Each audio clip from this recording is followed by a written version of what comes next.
Chris Broussard talking Houston Rockets. So selling tickets to see Westbrook and Harden, that's the easy parts in Houston. Who will handle the rock? That's the not as easy part in Houston, unless apparently your head coach Mike D'Antoni, who said, quote, "We're not changing much, we'll tweak it, but to say you've got to change and you can't win that way, that's BS." Broussard, can the Rockets contend without making any major style adjustments to this offense? Look, let me say the part I agree with Mike D'Antoni on. To say his style of coaching or style of play can't win, I do agree. It is BS. I think 2 years ago, if Chris Paul doesn't get hurt, they could win it. They could have won the championship. Okay, go back to Phoenix, 2007. Obviously, they had some great teams with Steve Nash, Stoudemire, those guys. 2007, when Amari Stoudemire and Boris Diaw got suspended in the second round, right, against San Antonio. San Antonio went on to win the championship. They were way better than Cleveland. Phoenix could have won that series and probably would have beaten Cleveland and won the NBA championship. So his style can win. However, to not change what you're going to play the same way with Russell Westbrook, just filling him in for Chris Paul, there is no way that can work. Their season's over before it started if they're not going to change. And I got to say, James Harden, he did not change his game one iota for Chris Paul. His usage rate actually went up every year. Yeah, I would say he changed, but it changed. Yes. The only reason it worked to some degree was because Chris could shoot. But Russ, no, they have got to make changes. If they don't, there's no way this is going to work. Well, so obviously they are going to use Russ different than they use Chris Paul. Like, if they don't, then what do they do? Then he said we're going to make tweaks. Let's just do the press conference again. What would you have said? Because obviously he doesn't win the press conference. Well, I mean, he might not have won it for you guys. I think what he said makes perfect sense. What he said is this, essentially, and he not only did the press conference, he did a long-form podcast with Adrian Wojnarowski where he talked about this a lot, where he said, listen, we had one of the greatest offenses ever doing what we do 2 years ago. Last year, we had the best record in the NBA the second half of the season to go along with a top-5 defense. Obviously, 2 years ago, we can say it was Chris Paul's injury, but even with Chris Paul's injury, they had a double-digit second-half lead in Game 7 at home, and they couldn't close. Last year, once Kevin Durant went down, what D'Antoni said was, we went from the hunter to the hunted. It changed our mentality, whatever it was. Those last 5 quarters of the season for them were an abomination. But it is not an indictment to me on the style with which they play. You're right. They turned Chris Paul into a glorified role player because James Harden was having last year the greatest individual isolation season we've ever seen in NBA history, and one of the best scoring seasons we've seen in modern NBA history. But how will they use Chris Paul? They'll do a spread pick and roll with 3 shooters on the court, something he was never able to do in OKC, or very rarely. Westbrook. Yeah, I'm sorry. That's when Harden's on the bench. Or when Harden's one of the shooters. Okay, that's a change. Yes. And I'd like to see Harden do that. Look. Harden has to buy in. Harden can't assume it's going to be exactly what happened last year, just with a different guy playing the role of Chris Paul. I just don't believe, even if Houston had won the championship, come back and make some adjustments. All right? I do not believe. He does not have a system. Forget the offensive end. Even if he said, you know something, in the postseason, we got to put a little more emphasis on defense. I would have loved to hear that. He didn't say that. You know what else I'd love to hear?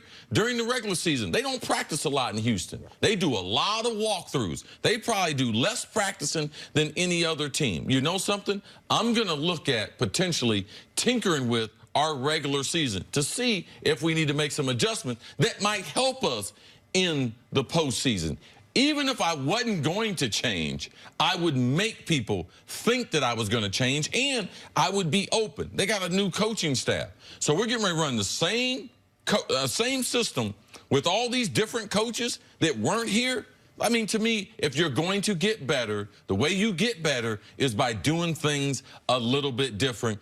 And they really do have to come up with a system for Russ. Any team that Russ is on, you need a system for Russ to be able to take advantage of what he does best. And what Houston and the system and the analytics, it doesn't lead to Russ playing as the most efficient game. Well, that's all. You need to help your players out. One of the things that makes Greg Popovich arguably the best coach in NBA history is he adjusts to his players. When he had the Twin Towers, Robinson and Duncan, he played a certain way. Then he built around Duncan. They were defensive oriented. Yep. Then he went to Tony Parker as the focal point of the offense.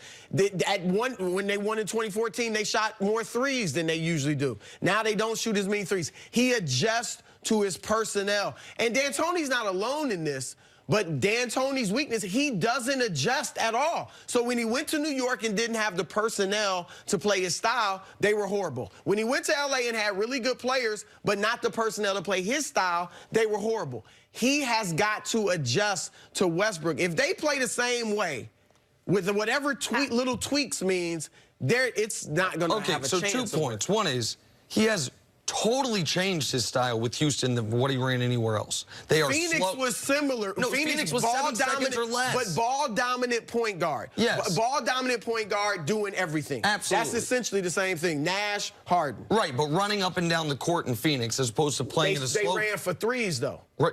Which team you were talking Phoenix. about? Phoenix, yes. They ran for threes. Houston, much slower pace, but he's doing what he did with Steve Nash, except on steroids. He's just going all in on, we think we have the best player on the court. We're going to leave the ball in his hands more than anyone. But I just want to ask you both this.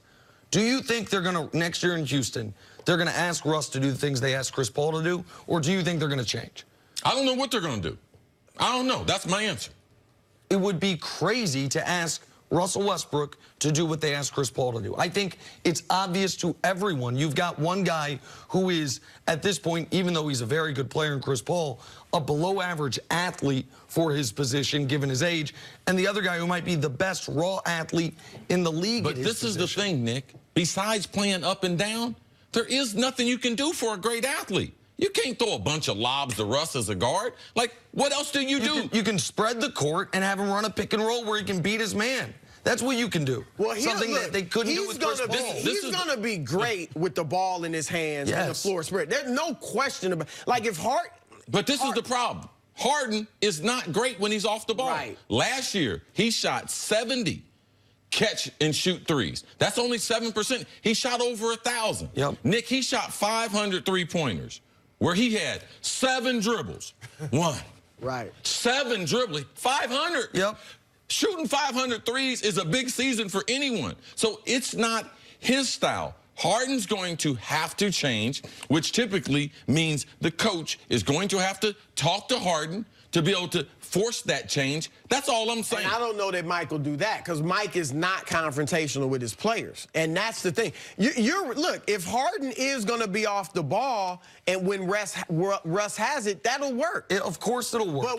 But last year when Harden was off the ball, he just stood around and watched. And that was, A, because he was so rarely off the ball, that was his time to rest. He'll be off the ball more this time because Russ will have it more. And B, one of the reasons he shot only 70 catch-and-shoot threes was because no one could generate them.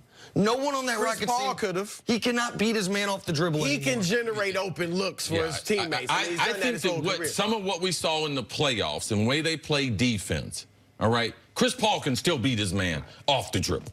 All right, so he wasn't the problem as far as Harden not only getting 70 looks. It's the system that only generated 70 looks for Harden. All right, I want D'Antoni to talk to Harden. I want Brett Brown to talk to Ben Simmons. I want everyone to sit down this offseason and have big tech. No one's talking to you. Commercial break. See you later in the show, Broussard. Thank you very much. Coming up, is there a chance we see Gronk in a Patriots jersey this season? Oh, next on First Things First. That's Sam Pepper's job, but he's been off for a month.